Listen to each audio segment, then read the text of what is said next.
So then, guys, back into Valkyria Chronicles. Now, I've managed to get a little bit further in the story, which is good. I haven't actually had a lot of time, so I don't know how I've managed to do that, but I have actually progressed a little bit, and I've gotten to the point now where I can sort out my own team and everything. So what I'm going to do is I'm going to go through what I've done, and I'm going to give you a bit of advice on what to do so you can get through the game pretty easily. So then, as you can see, it gives you the option of sorting out your team and everything in Chapter 3. So not very far into the game. So let's get into it. What they will do is take you to the headquarters screen, which is that one there. And it gives you loads of different options and everything, which you're just about to see. So starting from here, what you want to do first is go to the command room. This will allow you to pick up to 20 people for your squad. They're all, once it loads, thank you. Once you come into this bit, it allows you 20 members, all with a different class, which are, I shall go through them for you. Scouts, which are the ones that run off, try and get some intel, and then run back. They're not very good offensive or defensive fighters. They're mainly for just getting a little bit of intelligence on the enemy. Then you've got your shock troopers, which are the main offensive bulk of your army. So these guys have pretty good weapons that will take out enemies pretty quickly. Defense is pretty good as well. They haven't really got any weaknesses. So these guys are very useful in your squad. Then you've got your lancers. These guys are your anti-vehicle personnel. So these guys run around with massive, well, they're called lancers. They're kind of like bazooka type things. So they're not very good against infantry, but they're very good against vehicles. And you've got your combat engineers. Now, these guys, not very good offensively either, but what they do are mainly support roles for your troops. So you do need a couple of these guys. They can set up sandbags or mines or anything like that, so definitely worthwhile. And then we go right down to the bottom, you've got your snipers or your marksmen as well. So these guys can sit at the back and literally just snipe people straight away.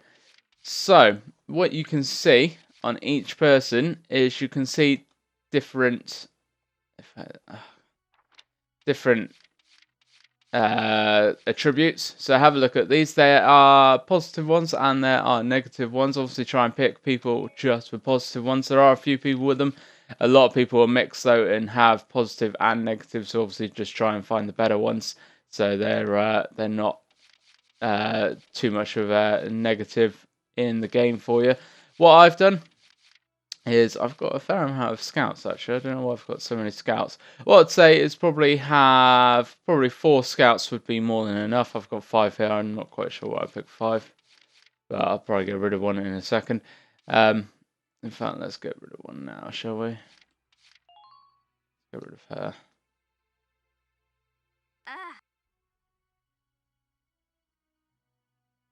So, we shall pick up another shock trooper, I think, because they are really the best people. We'll go for this one.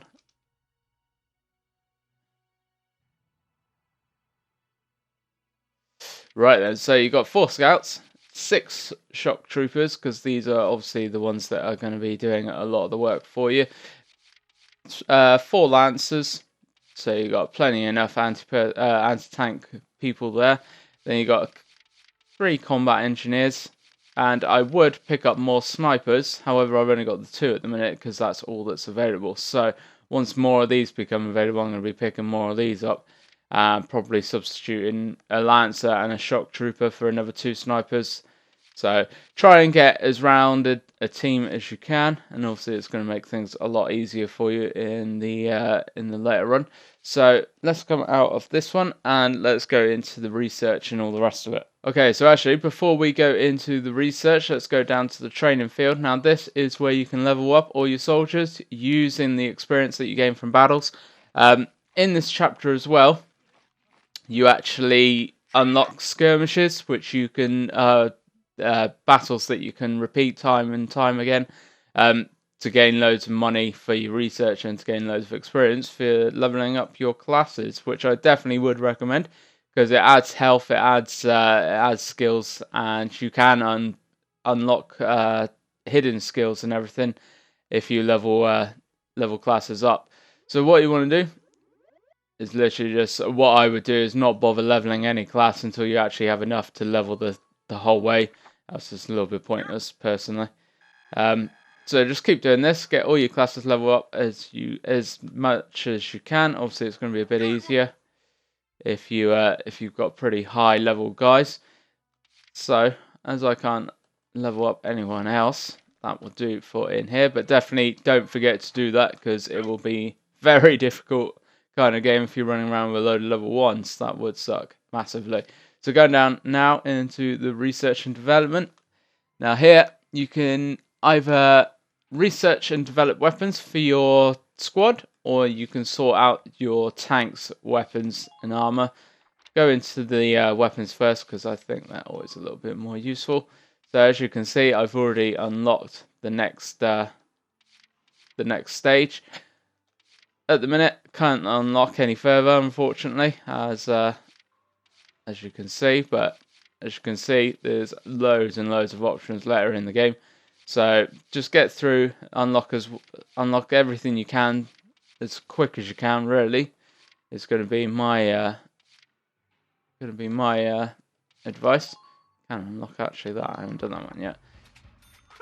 So that's as easy as it is, and it actually also equips all your squad with the stuff you unlock straight away, so you don't need to worry about doing any of that.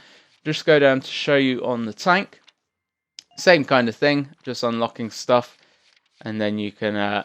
What you have to do with the tank is, if I can show you. How do we go on to? There we go. Outfit tanks. So on here you can change your parts. Now each part is a certain size, which will fit into this square box there on the right. So obviously you can only have a certain amount of parts that are going to fit into your tank. So just have a look around, use them as much as, or use the box as much as you can. Try and get as much stuff in there as you can. It's obviously only going to benefit you. So coming out of the research and development, that's all pretty self-explanatory once you get in there. Squad barracks. Now here you can change your equipment or view your information on all your squad members. Like I said though, everything's auto-equipped, so don't worry about having to come in here each time you unlock something new, because it's all done anyway for you. So, like I said, skirmishes are also unlocked, which I will quickly show you. Now.